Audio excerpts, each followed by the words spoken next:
Campagne électorale pour les législatives, la ligne droite commente en une Sud Quotidien. En effet, écrit le journal, après une première semaine de mise en route, les diverses coalitions en lice pour les législatives du 31 juillet, 8 au total sont vraisemblablement partis pour jeter leur dernière force dans la bataille. Surtout pour ces 5 derniers jours, devant consacrer la fin de la campagne électorale pour la quête des 165 députés de la 14e législature, estime toujours le journal. Du coup, poursuit encore Sud Quotidien, les principaux promoteurs de listes en compétition du chef de l'État Macky Sall via les inaugurations à Ousmane Sonko et Khalifa Sall de Yewwi, quoique hors course, précise le journal, se démènent hors écran ou non pour mobiliser les suffragants dans cette ultime ligne droite qui confirmera les députés de la législature sortante ou ouvrira les portes de l'hémicycle à de nouvelles têtes, conclut Sud Quotidien, qu'elles viennent du scrutin national ou départemental.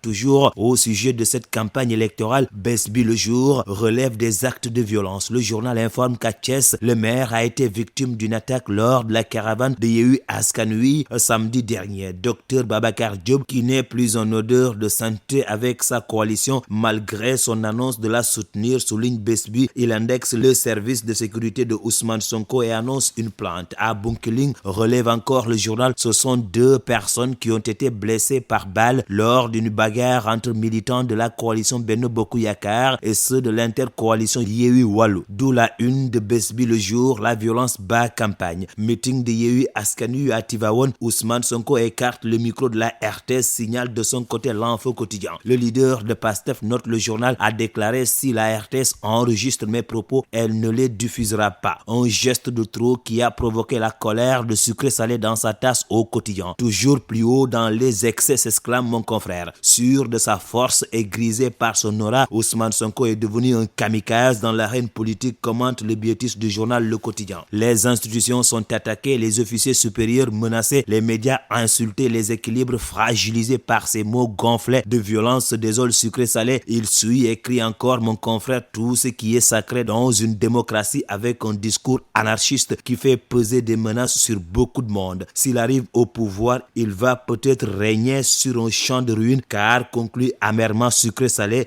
tout est pourri excepté lui et ses escadrons.